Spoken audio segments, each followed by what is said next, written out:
특별한 지원 문화를 소개해드리고 대폭 개편된 하반기 채용 프로세스의 세부 전개. SK 하이닉스 이번 채용 설명회 저희가 갔다 왔습니다. 정확하게 말씀드리면 제 수강생이 갔다 오고요. 8월 13일날 서울 양재 L타워에서 열린 SK 하이닉스 공식 채용 설명회 현장에서 얻은 고급 정보들 방금 많은 것들 좀 전달을 주셨습니다. 8월 20일 목요일에 서류 접수가 시작이 됩니다. 마감의 경우는 8월 26일 날 수요일 오후 5시 접수 기간이 딱 일주일 동안이거든요. 이번 채용이 전형이 완전히 바뀌었습니다. 5가지를 순서대로 짚겠습니다. 자, 먼저 첫 번째입니다. 지원 자격입니다. 학력 무관, 그리고 2027년 1월 입사 및 풀타임 근무가 가능하신 분, 병역을 마쳤거나 면제받은 분으로 해외여행에 결격 사유가 없는 분, 그리고 군복무 중이시라면 입사일 이전 전역 예정이면 됩니다. 학력 무관입니다. 이거는 그냥 흘려 들으시면 안 됩니다. 반도체 대기업 기술직 공채에서 학력 기준을 없앴다는 것은 지금까지 상식이 아니었거든요. 그런데 SK하이닉스가 이미 올해 6월 수시 채용에서 학력 기준을 없앴고 이번 하반기 공채에서도 그 기조를 그대로 이어갔습니다. 일회성 이벤트가 아니라 채용 철학이 바뀐 거라고 볼 수 있겠죠. 그렇다면 학력을 안 본다는 것은요, 어떤 의미일까요? 다른 걸 본다는 뜻입니다. 공짜로 문을 열어준 게 아니에요. 판단 기준이 학교 이름에서 내가 실제로 뭘 해봤냐로 이동한 겁니다. 그리고 두 번째입니다. 근무지 통합. 이번 공고부터 근무지가 통합되었습니다. 예전에는 근무지별로 공고가 갈렸다면 이번에는 통합 공고로 올라오고 지원할 때 원하는 지역을 선택하는 방식으로 바뀌었습니다. 지원 전략이 달라집니다. 지역 때문에 지원을 망설였던 분들, 이번에는 선택지가 생겼다는 뜻이고요. 반대로 말하면 지역 쏠림이 생길 수 있다는 뜻이기도 합니다. 그리고 모집 지문과 16개 있죠. 설계, 소장, 공정부터 데이터 사이언스, IT, 그리고 영업 마케팅 상품 기획까지 이과 전공만 뽑는 게 아니고요. 세 번째입니다. 자기소개서입니다. 폐지가 아니라 전면 개편입니다. 굉장히 핵심적인 영역이죠. 자기소개서라는 서류 자체가 사라진 게 아니라 기존 자소서 항목이 서식이 바뀐 겁니다. 전통적인 자기소개서 문항이 사라지고요. 그 자리에 두 가지 평가 항목이 들어옵니다. 1번 항목이죠. 직무 역량입니다. 그리고 두 번째 AI 활용 역량 이렇게 되어 있고요. 글자 수는 기존 3,000자보다 조금 줄어들 예정이라고 안내해드렸습니다.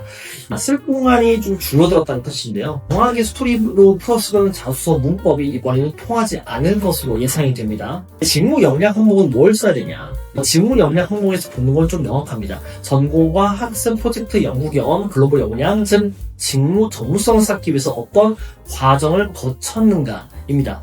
여기서 설명에서 강조된 단어가 하나가 있습니다. 바로 진정성입니다.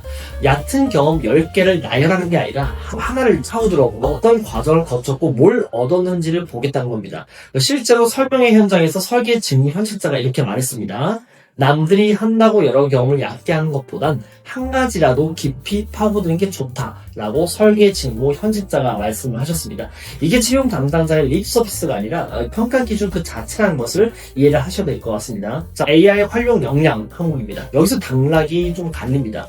제가 감히 말씀드릴 때 이번 서류에서 지원자가 격차가 가장 크게 벌어질 수 있는 항목이라고 봅니다. 왜냐? 대부분 지원자가 여기서 되게 똑같은 실수를 많이 하거든요. AI에게 물어보고 답을 받았다. 챗GPT에서 자료조사를 빠르게 했다. 이런 수준으로 쓰시면은 저는 보통 광탈로 이어질 거라고 생각을 합니다. SK하이닉스가 보겠다고 한 건 이 세 가지의 논리 흐름입니다. 하나, 문제를 어떻게 정확하게 정의를 했는가.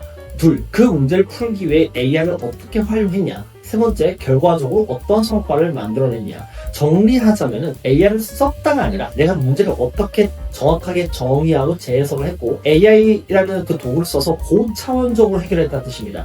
AI가 주어가 아니라 내가 주어여야 됩니다. AI를 쓰셨다면은 그때 여러분들이 무슨 문제를 풀려고 했는지를 다시 한번 떠올려 보세요. 거기서부터 소재가 나옵니다. 본인 경험 2-3개를 정리해 보십시오. 그게 이번 서류의 승부처라고 할 수 있겠습니다. 그 다음 SKCT라는 변화입니다. 이게 한 번에 2번으로 세분화가 되었습니다. 예전에는 인지검사와 신층검사 한 번에 통합해서 왔는데요. 이번에는 9월에 SKCT 신층 그리고 10월에 SKCT 인지 두 단계로 분리가 되었습니다. SKCT 신층의 경우는 지원 조직과 직무에 부합하는 성향, 가치관, 피트니스를 측정합니다. 온라인 응시입니다. 10월 달에 하는 SKCT 인지는요, 업무 수행에 필요한 문제 해결 능력과 논리적 사고력, 언어 처리 추리를 봅니다. 온라인 응시에서 실시간 화상 감독이 붙습니다. 여기서 실무적으로 가장 중요한 경고 하나를 드려야 될 것 같아요. 사전 점검을 안 하시면은 본 검사의 응시가 불가능합니다. 매년 이걸로 탈락하신 분들이 나오거든요. 안내 오면은 즉시 하세요. 자, 그리고 또 하나 감경점입니다. 박사학위 소지자는 SKCT 인지를 응시하지 않습니다. 그다음 하프데이 면접입니다. 이번 개편의 상징이라고 볼 수 있는 이 하프데이 면접은요, 기존에는 20분, 30분 면접, 인성과 그리고 역량 따로 보기도 하고 통합으로 봤던 그 면접이었거든요. 근데 이번에는 하루 동안 이 4단계를 통과해야 됩니다.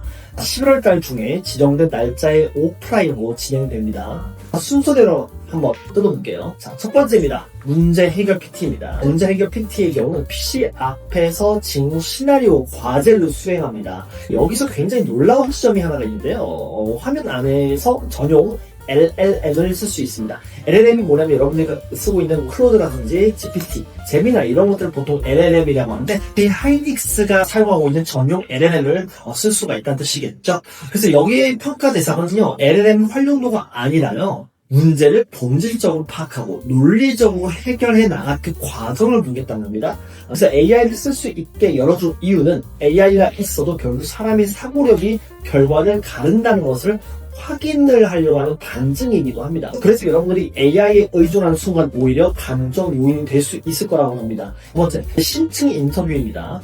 앞서 진행한 PT 내용과 지원서에 쓴 경험, 연구, 수상 이력을 묻고 깊게 파고듭니다. 자, 석박사 학위자는 별도의 PT 발표로 진행합니다. 대학원생 분들은 연구 발표 자료 미리 좀 준비를 해보시고요. 여기서 아까 자소서 파트와 연결되는 부분이 있습니다. 지원서에 쓴 내용이 그대로 면접 질문지가 됩니다. 과장해서 쓰시면 하루짜리 면접에서 반드시 걸리기 마련이거든요. 자소서 쓸 때부터 이걸 30분 동안 파고들어도 버틸 수 있는지를 기준으로 여러분은 작성하시길 바랍니다. 세 번째, 그룹 디스커션. 주제가 특이합니다. 정답이 없는 인문학적 주제로 토의를 합니다. 예를 들어서 봤을 때는요, 사용제도 찬반 토론 같은 것도 있겠죠. 이런 가치 중립적인 부분에 대해서 토론을 할 가능성이 높습니다. 개인적인 사견으로는요, 반도체 기술 토론이 아니라 인문학적 주제가 나올 가능성이 높다고 생각합니다. 평가하는 건요, 사고의 다양성과 협업, 그리고 시너지입니다. 이기는 사람을 뽑는 자리가 아닙니다. 남의 관점을 받아서 논의를 한 단계 끌어올릴 수 있는 사람, 그런 사람들이 바로 평가받는 자리라고 볼 수 있겠고요. 네 번째입니다. 에스크 면접이죠. AI 인터뷰 with SK 하이닉스의 약자라고 볼 수 있겠습니다. 직무 기초 지식과 인성 관련 질문에 기대면 영상으로 자율 응답하는 방식입니다. 여기서 변경점이 하나가 있는데요. 이 기존에는 자택에서 진행하던 방식이었거든요. 근데 이번에는 면접장 안 별도 공간에서 진행이 됩니다. 보통 여러분들이 이런 면접을 할 때 포스트잇 같은 것들 메모한 다음에 모니터 여기 붙여놓고 했었잖아요. 그게 불가능해졌던 뜻입니다. 현장에서 한 번에 해결을 해야 됩니다. 그렇다면 왜 이렇게 설계했을까요? 면접들요? 이거는요, SK 하이닉스가 강조하는 3대 미래 역량을 종합적으로 평가하기 위한 설계라고 볼 수 있겠습니다. SK 하이닉스가 공식적으로 제시한 3가지 미래 역량입니다. 첫 번째입니다. 본질적 탐구, 직무 전문성과 탐구 역량을 바탕으로 어려운 문제도 집요하게 파고들어 해결하는 인재입니다. 두 번째입니다. 변화 적응력, 급변하는 사회와 기술 변화 속에서 필요한 역량을 빠르게 확보하고 성과로 연결하는 인재. 세 번째, 사고의 다양성입니다. 인문학적 소양을 바탕으로 새로운 관점에서 사고하고 혁신과 협업을 주도하는 인재입니다. 딱 맞아 떨어지죠? 문제 해결 PT는 본질적 탐구 역량을, AI 활용 역량 항목은 변화 적응력을, 그리고 그룹 디스커션은 사고의 다양성을 보기 위한 장치라고 볼 수 있겠습니다. 그리고 SK그룹의 경영 행동 강력에는 SKMS COC가 이제 업그레이드 되었습니다. 기존 Speak from Data, Solve with Data라는 데이터로 소통하고 데이터로 해결한다에서 Speak from Data, Solve with AI, 즉 데이터로 소통하고 AI로 해결한다고 바뀌었습니다. AI를 업무 보조 도구가 아니라 문제 해결의 핵심 도구로 삼겠다는 선언이거든요.